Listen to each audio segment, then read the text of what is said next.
سے قدسی ہے، آقا کریم صلی اللہ علیہ وسلم راوی ہیں، رب قدیر ارشاد فرماتا ہے کثرت نوافل کے ذریعے بندہ مجھ سے اتنا قریب ہو جاتا ہے کہ میں اس کی آنکھ بن جاتا ہوں جس سے وہ دیکھتا ہے، میں اس کی زبان بن جاتا ہوں جس سے وہ بولتا ہے، میں اس کا کان بن جاتا ہوں جس سے وہ سنتا ہے، میں اس کا ہاتھ بن جاتا ہوں جس سے وہ پکڑتا ہے۔ پتہ چلا کثرت نوافل کی بنیاد پر بندے کو اللہ کا قرب نصیب ہوتا ہے۔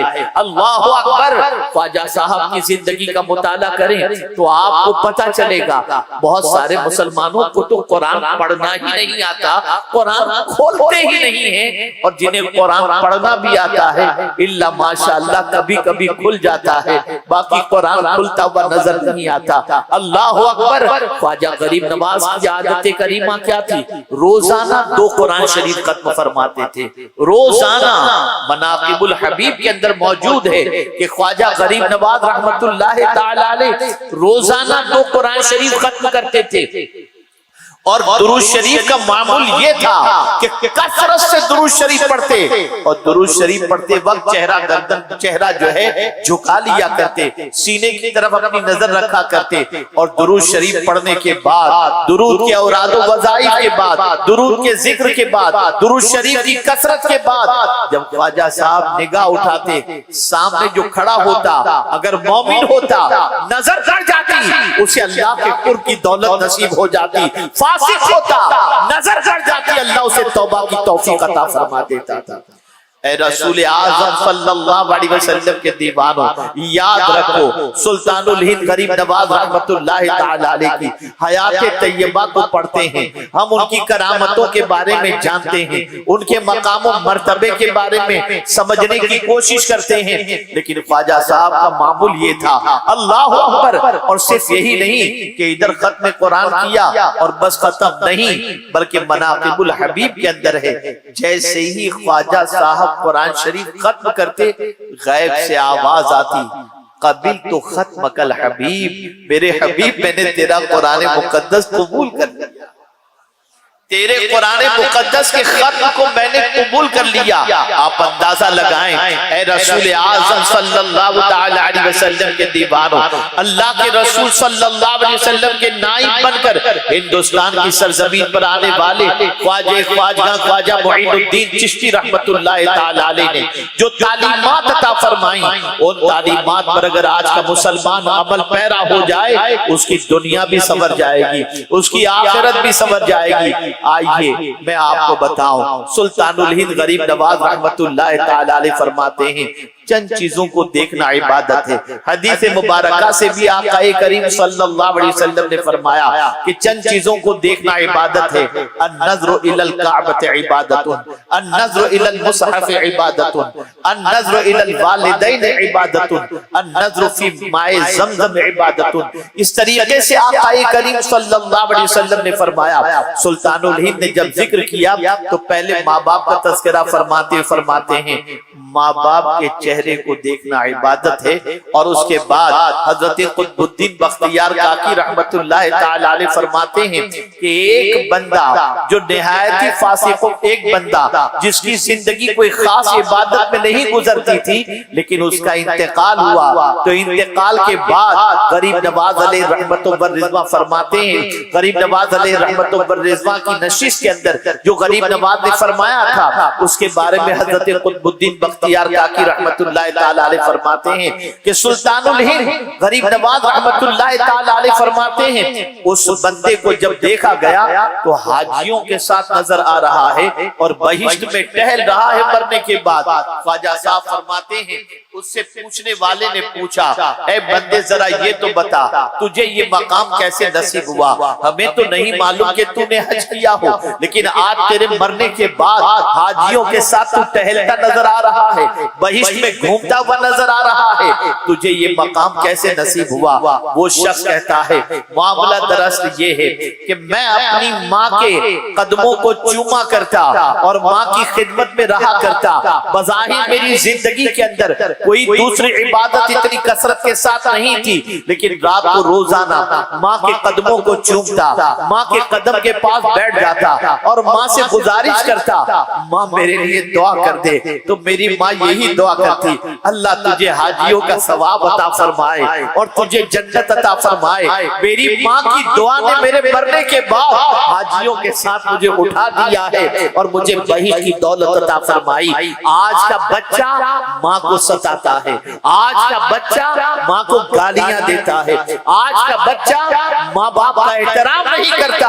آپ ذرا سوچیں میرے پیارے آقا صلی اللہ علیہ وسلم کے پیارے دیوانوں، ماں باپ کے چہرے کو محبت کے ساتھ دیکھنے پر اللہ حج مبرور کا ثواب عطا فرماتا ہے۔ حج مبرور کا ثواب، عام طور پر حج کے لیے جانے والے حج کو جاتے ہیں، لیکن کس کا حج قبول ہوا کوئی گارنٹی کے ساتھ نہیں کہہ سکتا، لیکن اگر کسی نے ایک نظر محبت کے ساتھ اپنی ماں پر ڈال دیا، اپنے باپ پر ڈال دیا، تو مدینے کے تاجدار فرماتے ہیں اللہ اسے حج مقبول کا ثواب عطا فرماتا ہے۔ نعرہ تکبیر، نعرہ رسالت، حضور امیر سنی دعوت اسلامی۔ میرے پیارے آقا صلی اللہ تعالی علیہ وسلم کے پیارے دیوانوں، آپ ذرا سوچو تو صحیح، ماں باپ کا مرتبہ کتنا عرف والا ہے۔ حضرت بایزید بستامی رحمت اللہ تعالی علیہ سے کسی نے سوال پوچھا، قطب الدین بختیار کاکی رحمت اللہ تعالی علیہ فرماتے ہیں کہ خواجہ صاحب نشست میں یہ فرما رہے تھے کہ بایزید بستامی علیہ الرحمہ سے کسی نے پوچھا، بایزید ذرا یہ تو بتاؤ یہ مقام اللہ نے تمہیں کیسے نصیب فرمایا، اتنے بلند مقام پر تم پہنچ گئے؟ تو حضرت بایزید بستامی علیہ الرحمہ فرماتے ہیں کہ میری عمر 7 سال کی تھی، میں مدرسے میں پڑھ رہا تھا، میرے استاد پڑھا رہے تھے، اور جب پڑھاتے پڑھاتے قرآن کی اس آیت پر پہنچے وَبِالْوَالِدَيْنِ إِحْسَانًا، تو میں نے میرے استاد سے عرض کیا حضور یہ تو بتائیں یہ والدین کے ساتھ احسان کا معاملہ جو ہے یہ قرآن مقدس میں فرمایا گیا، اس سے کیا مراد ہے؟ تو استاد گرامی نے فرمایا ماں باپ کے ساتھ حسن سلوک سے پیش آنا، ان کے حقوق کو ادا کرنا۔ بایزید بستامی علیہ الرحمہ فرماتے ہیں کہ میں نے جب یہ سنا تو سننے کے بعد اپنا بستہ اٹھایا اور سیدھا گھر کی طرف چلا۔ کتنے سال کی عمر بایزید بستامی علیہ الرحمہ کی؟ 7 سال کی عمر ہے، ننھے سے بچے ہیں۔ 7 سال کی عمر کا آپ اندازہ لگائیے، آج بچے بہت سارے ہیں، ان بچوں کو آپ یہ سب باتیں بتائیے تو سمجھ میں نہیں آئے گا، لیکن بایزید بستامی فرماتے ہیں کہ میں نے جب استاد سے یہ سنا فوراً اٹھا، گھر پہنچا، ماں کے پاس پہنچا، ماں کے پیر دبانے شروع کیا۔ ماں نے کہا بیٹے کیا بات ہے، تم آج مدرسے سے جلدی آ گئے، کیا وجہ بنی کہ آج تم جلدی سے آ گئے، کیا سبق سنا دیے؟ استاد نے چھٹی دے دی۔ عرض کرتے ہیں ماں بس معاملہ صرف اتنا سا ہے کہ میں اپنے استاد کے پاس بیٹھا ہوا تھا اور استاد نے وَبِالْوَالِدَيْنِ إِحْسَانًا کی آیت تلاوت فرمائی، میں نے ان سے پوچھا کہ ماں باپ کے ساتھ یہ حسن سلوک کا حکم ہے، کیا آپ اس سلسلے میں ارشاد فرماتے ہیں؟ انہوں نے فرمایا ماں باپ کا حق ادا کرو، اور یہ بھی فرمایا جو ماں باپ کا حق ادا نہیں کرتا وہ اللہ کا حق کیسے ادا کرے گا؟ تو ماں باپ کے ساتھ اچھا سلوک کرنا چاہیے، ماں باپ کے ساتھ حسن سلوک سے پیش آنا چاہیے۔ تو میں نے سوچا چلوں میں پہلے ماں باپ کے حق کو تو ادا کروں، تو میں حاضر ہوا اور ماں میں آپ کی خدمت میں لگ گیا۔ ماں نے سنا، اللہ اکبر۔ اب دیکھیے مقام کیسے ملتا ہے اور مرتبہ کیسے ملتا ہے۔ حضرت بایزید بستامی علیہ الرحمہ فرماتے ہیں کہ میں درسگاہ سے اٹھ کر کے گھر کی طرف آیا تھا، ماں کی خدمت میں لگ گیا، ماں کے پوچھنے پر میں نے جواب دیا۔ کچھ دیر میری ماں نے غور کیا اور اس کے بعد وضو کرتی ہے، مصلی بچھاتی ہے، 2 رکعت نماز ادا کرتی ہے، اور نماز ادا کرنے کے بعد اٹھتی ہے، میرا ہاتھ پکڑتی ہے، آسمان کی طرف اٹھاتی ہے اور کہتی ہے میرے پروردگار میں نے بایزید کو تیرے حوالے کر دیا۔ غیب سے آواز آتی ہے میں نے بایزید کو قبول کر دیا۔ آپ اندازہ لگائیے، یہ ہے ماں کا مقام۔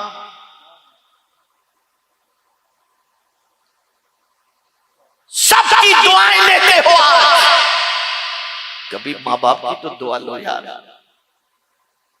میں اکثر کہا کرتا ہوں ہم لوگ کہیں پہنچتے ہیں تو کوئی جوتے اٹھاتا ہے، کوئی چپل اٹھاتا ہے۔ خدا کی قسم ایک بات زندگی پر یاد رکھیے گا، پوری دنیا مل کر کے آپ کے لیے دعا کرے، اور اگر ماں باپ بد دعا کریں کسی کی دعا نہیں لگے گی، اور پوری دنیا مل کر کے بد دعا کرے اور ماں باپ دعا کریں تو کسی کی بد دعا آپ کو نقصان نہیں پہنچائے گی. جس طریقے سے آج آپ ہم لوگوں کی محبت کے اندر ہمارے جوتے اٹھاتے ہو، چپل اٹھاتے ہو، اللہ تعالیٰ آپ کے حسن نیت کی لاج رکھے اور پروردگار آپ کو اس کا بہترین اجر عطا فرمائے. کسی دن ماں گھر سے نکل رہی ہو تو اس کے بھی جوتے صاف کر کے سامنے رکھ دیا کرو.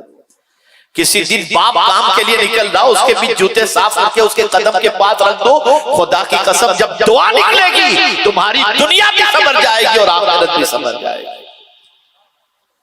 اس لیے کہ یاد رکھیں آقا کریم صلی اللہ علیہ وسلم نے ارشاد فرمایا باپ کی دعا بیٹے کے حق میں وہ مقام رکھتی ہے جو نبی کی دعا امتی کے حق میں مقام رکھتی ہے.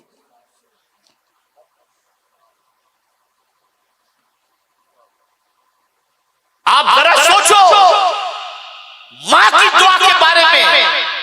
حضرت موسیٰ کلیم اللہ علیہ الصلوۃ والتسلیم سے رب قدیر نے فرمایا جب ان کی والدہ کا انتقال ہو گیا، ارشاد فرمایا موسیٰ اب کوہ طور پر آؤ تو ذرا سنبھل کر کے آنا.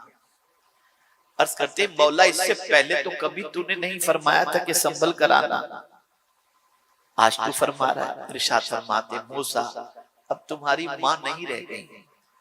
پہلے جب کوہ طور پر تمہیں بلاتا تھا تو تمہاری ماں دعا کرتی تھی، اب ماں کا انتقال ہو چکا ہے اس لیے سنبھل کر آنا. پتہ چلا ایک نبی کو بھی ماں کی دعا کی ضرورت ہوتی ہے. کہاں جا رہے ہو تم؟ کس طرف جا رہے ہو تم؟ تعلیمات خواجہ خواجہ کو پڑھو، ان کے ملفوظات اور ان کے ارشادات کو پڑھو تو پتہ چلے گا کہ سلطان الہند غریب نواز رحمت اللہ تعالی علیہ جو بلند منصب پر فائز ہوئے اس کے پیچھے کون سا راز تھا، کون سی چیز تھی. آج قرآن سے رشتہ کمزور، درود شریف سے رشتہ کمزور، نماز سے رشتہ کمزور، اور ہمارے نعرے بڑے تگڑے ہیں خواجہ کا دامن نہیں چھوڑیں گے.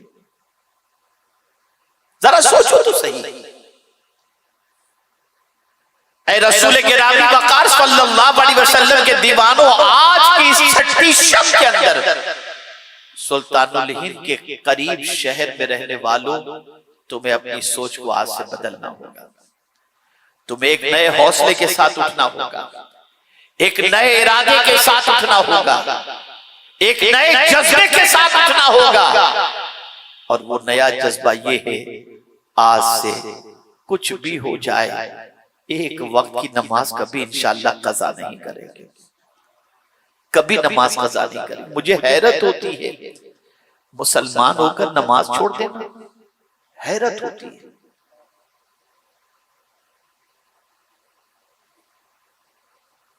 رسول اعظم صلی اللہ علیہ وسلم کے دور میں جب کوئی نماز نہ پڑھتا تو صحابہ سمجھ جاتے کہ یہ کافر ہے اس لیے نماز نہیں پڑھتا. اس دور میں نماز نہ پڑھنے والے کو یہ سمجھا جاتا کہ یہ کافر ہے اس لیے کہ نماز پڑھنا یہ پہچان تھی مسلمان کی. اور آج کیا پہچان بن گئی؟ آج کیا ہماری آئیڈینٹی بن گئی؟ ارے جو قوم نماز پڑھنے میں بھی شرم محسوس کرتی ہو، جھجک محسوس کرتی ہو، اس قوم کو اللہ کہاں سے عزت دے گا؟ آج ہماری قوم کا مزاج اتنا بدل چکا ہے کہ نماز کے سلسلے میں بے چینی نہیں ہے، بے قراری نہیں ہے. چھوٹ جائے چھوٹے دو، کوئی معاذ اللہ کوئی فرق نہیں پڑتا. اولیاء کرام کی جماعت چھوٹ جاتی تو کھانا چھوٹ جاتا. نماز تو بہت دور کی بات ہے. اور کبھی نماز کے سلسلے میں یہ خیال آ جائے کہ میری نماز دنیا دیکھتی ہے تو اور سوچ بدل جاتی تھی. میں آپ کو بتاؤں ایک بزرگ تھے جنہوں نے 30 سال تک، کتنے سال تک ذرا بولیے تو میں سمجھوں میری بات آپ سمجھ رہے ہیں. کتنے سال تک؟ 30 سال تک تکبیر اولا تک ان کی کسی جماعت کی مس نہیں. تکبیر اولا تک. ایک مرتبہ 30 سال کے بعد فجر کی نماز کے لیے پہنچے تو ایک رکعت ان کی چھوٹ گئی تھی. ایک رکعت چھوٹی. اس ایک رکعت کے چھوٹنے پر ان کے دل میں صرف ایک خیال آیا کہ آج لوگ کیا سوچیں گے کہ ان کی ایک رکعت کیسے چھوٹ گئی. یہ خیال آیا. اس خیال کے آتے ہی انہوں نے 30 سال کی نماز کو دوبارہ ادا فرمائی اور کہنے لگے یہ خیال آیا ہی کیسے کہ میری نماز دنیا دیکھ رہی ہے. یہ اللہ والے تھے, یہ اللہ کے برگزیدہ بندے تھے جن کا کوئی کام اپنے لیے نہیں ہوتا تھا, اللہ کے لیے ہوتا تھا, خالق ارض و سما کی خوشی کے لیے ہوتا تھا. سلطان الہند کریم نواز رحمت اللہ تعالی علیہ سے کسی نے سوال پوچھا, حضور مجھے کچھ نصیحت فرمائیں اور میں اللہ کے قرب کی دولت سے مالا مال ہونا چاہتا ہوں, میں چاہتا ہوں کہ اللہ مجھے ولی بنا دے. بڑی پیاری بات فرماتے ہیں, ارشاد فرماتے ہیں کہ اپنے دل سے 2 چیزوں کو نکال دو. اپنے دل سے 2 چیزوں کو نکال دو. نمبر 1 مخلوق کی محبت اور دنیا کی محبت. اللہ تم کو اپنے قرب کی دولت سے مالا مال فرما دے. مخلوق کی محبت سے مراد یہ نہیں کہ مخلوق کی خدمت نہ کرنا, یعنی اللہ سے بڑھ کر کسی کی محبت نہیں, اور جو بھی کرو اللہ کے لیے کرو. کوئی ثواب کی لالچ نہیں, جنت مل جائے کہ جہنم سے بچ جاؤ, نہیں, خالص اللہ کے لیے. اب یہاں میں آپ کو حضرت رابعہ عدویہ رضی اللہ تعالیٰ عنہ کا ایک واقعہ سنا. بیمار ہو گئی, میری بہنیں خاص طور پر سنیں, بیمار ہوئی حضرت رابعہ. اللہ اکبر, بڑے بڑے اولیاء کرام گئے مزاج پرسش کے لیے, مائی تیری طبیعت کیسی ہے؟ جواب میں کہتے میرا مولا مجھ سے ناراض ہے. ہر ایک سوال کر رہا ہے مائی طبیعت کیسی ہے, میرا مولا مجھ سے ناراض ہے. تو ایک بزرگ کہنے لگے اگر مائی تجھ سے اگر خدا ناراض ہے تو پھر ہماری کیا حیثیت, ہماری کیا حیثیت. پھر ایک بزرگ نے ہمت کر کے پوچھ لیا مائی یہ تو کیوں کہہ رہی ہے کہ اللہ تجھ سے ناراض ہے, تیری تو ساری زندگی اللہ کی اطاعت میں گزری. کہا میں اس لیے کہہ رہی ہوں, اب غور سے سنیے, میں اس لیے کہہ رہی ہوں کہ میں قرآن پڑھ رہی تھی اور قرآن میں جنت کا تذکرہ آیا, تو جنت کے تذکرے کو پڑھ کر میرے دل میں جنت کی تھوڑی سی محبت پیدا ہوئی. تو غیب سے آواز آتی ہے رابعہ کیا میری محبت کم ہو گئی, اب جنت سے محبت کرنے لگ گئی. کہتی ہیں بس اس سے میں سمجھ گئی کہ میرا مولا مجھ سے ناراض ہے. آپ ذرا سوچئے اللہ سے کتنی پیور محبت تھی. جنت سے محبت کرنا کوئی گناہ کا کام نہیں ہے, جنت کو مانگنا کوئی گناہ کا کام نہیں ہے, جنت کے لیے اعمال کرنا کوئی گناہ کا کام نہیں, لیکن جو ولایت کے اونچے منصب پر فائز ہوتا ہے ان کے نزدیک صرف یہی ہوتا ہے تو ہی تو, باقی کوئی نہیں. ہمارا حال کیا, ہماری کیفیت کیا ہے؟ ادھر کوئی لڑکی کو دل دے رہا ہے, کوئی لڑکے کو دل دے رہا ہے, کوئی مال کی محبت میں بھاگ رہا ہے, کوئی کیا پتا نہیں اس دل میں نہ جانے کتنے محبوب بسے ہوئے ہیں اور بیٹھے ہوئے, سمجھ میں نہیں آتا. اے رسول اعظم صلی اللہ تعالی علیہ وسلم کے دیوانوں, اس چیز کو ذہن کے اندر محفوظ کر لو, نماز کسی بھی قیمت پر جان بوجھ کر کے ایک وقت بھی قضا نہیں کرو گے. اسی طریقے سے قرآن شریف کی تلاوت کے اندر ناغہ نہیں کرو گے. اسی طریقے سے ماں باپ کی خدمت کے اندر کوئی کوتاہی نہیں کرو گے, اور اسی طریقے سے درود شریف کے ورد کے اندر کوئی کوتاہی نہیں کرو گے. میرے پیارے آقا صلی اللہ تعالی علیہ وسلم کے پیارے دیوانوں، یاد رکھو اور اچھی طریقے سے یاد رکھو، سلطان الہند غریب نواز علیہ رحمت و رضوان کی یاد میں یہ جو بزم آپ نے سجائی ہے، اگر اس بزم سے خواجہ صاحب کے معمولات اور آپ کی تعلیمات پر عمل کرنے کا جذبہ پیدا نہیں ہوا اور آپ نے اس پر عمل کرنے کی کوشش نہیں کی، تو پھر مجھے آپ یہ بتائیے کہ ان کی محفل سجانے کا مقصد کیا ہے؟ کیوں محفل سجائی جا رہی ہے؟ کیوں اتنے اخراجات کر کے آپ کو بلایا گیا؟ خدا کی قسم بڑے خوش نصیب ہیں آپ لوگ، اتنے قریب ہیں کہ آپ کی صبح آنکھ کھلی اور من چاہا خواجہ کی چوکھٹ پہ چلے جائیں، آپ 2 گھنٹے میں خواجہ صاحب کی بارگاہ میں پہنچ جاتے ہیں۔ اللہ اکبر! آپ نہیں جانتے کہ ان اللہ والوں کی بارگاہ میں کیا ملتا ہے۔ بس ایک آخری بات عرض کر کے میں اپنی گفتگو کو ختم کرتا ہوں۔ اللہ اکبر! لوگ کہتے ہیں کہ جب قرآن مقدس میں اللہ نے فرما دیا ادعونی استجب لکم، مجھ سے مانگو میں تمہاری پکار کو قبول کروں گا، جواب دوں گا، اور اسی طریقے سے کون ہے جو بے قراروں کی فریاد سنتا ہے؟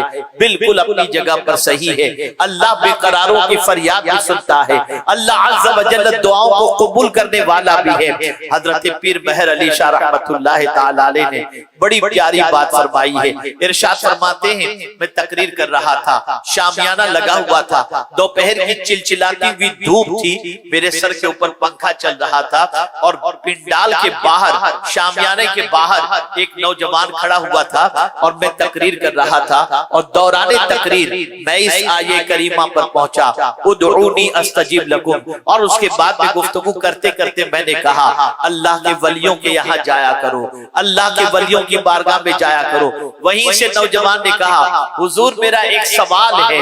میں نے کہا بتاؤ بیٹے۔ اس نے کہا حضور میرا سوال یہ ہے، جب اللہ ہماری دعاؤں کو قبول کرتا ہے تو اللہ کے ولی کی بارگاہ میں جانے کی ضرورت کیا ہے؟ حضرت پیر مہر علی شاہ رحمت اللہ تعالی علیہ فرماتے ہیں بیٹے ادھر آ جاؤ، قریب آ جاؤ۔ اسے بلایا اور بلا کر اپنے پاس بٹھا دیا، وہ قریب میں بیٹھا، آپ نے اپنی تقریر جاری رکھی، اسے کچھ کہا نہیں، وہ بھی آ کر کے بیٹھ گیا۔ تھوڑی دیر کے بعد حضرت سید پیر مہر علی شاہ رحمت اللہ تعالی علیہ اس بچے کی طرف توجہ فرماتے ہیں اور فرماتے بیٹے تم پنڈال کے باہر کھڑے تھے اور ابھی یہاں بیٹھے ہو، دونوں جگہ میں کچھ فرق تمہیں نظر آتا ہے؟ اس نے کہا ہاں حضور۔ کہا کیا فرق نظر آتا ہے؟ کہا حضور فرق یہ نظر آتا ہے وہاں تھا تو گرمی لگ رہی تھی، یہاں آیا ہوں تو تھوڑی ٹھنڈک لگ رہی۔ کہا یہاں آنے کے بعد ٹھنڈک کیوں لگ رہی ہے؟ کہا حضور یہ آپ کے اوپر جو پنکھا چل رہا ہے نا اس کی وجہ سے۔ اب جواب سنیے آگے، پیر صاحب فرماتے ہیں اے بچے یہ بتا یہ پنکھا میرے لیے لگا ہے یا تیرے لیے لگا ہے؟ اس نے کہا حضور پنکھا تو آپ کے لیے لگا ہے، پھر تجھے ٹھنڈک کیسے پہنچ رہی ہے؟ حضور جب میں آپ کے قریب آ کر کے بیٹھ گیا، کہا یہی تو بتانا مقصود ہے، اللہ والوں کے یہاں رحمتوں کا نزول ہوتا ہے، ان کی چوکھٹ پہ چلے جاؤ، کچھ رحمت کے چھینٹے تم پر بھی پڑ جایا کریں گے۔ اے رسول گرامی وقار صلی اللہ علیہ وسلم کے دیوانوں، نکالو ایرے گیرے کی محبت، نکالو ہیرو ہیروئن کی محبت، ان اللہ والوں کی محبت کو دل میں جگا دو جہاں ہما وقت رحمتوں کا نزول ہوتا ہے۔ امام عشق و محبت کہتے ہیں ہندوستان کی سرزمین پر جس جگہ پر دعائیں قبول ہوتی ہیں ان میں سے ایک آسانہ خواجہ صاحب کا بھی ہے کہ وہاں پہنچ کر دعا کرو، اللہ ان کے صدقے میں دعاؤں کو قبول فرما لیتا ہے۔ میرے پیارے آقا صلی اللہ علیہ وسلم کے پیارے دیوانوں، آج اسی مشن کی طرف میں آپ کو دعوت دینا چاہتا ہوں جو مشن لے کر ہندوستان کی سرزمین پر خواجہ صاحب تشریف لائے۔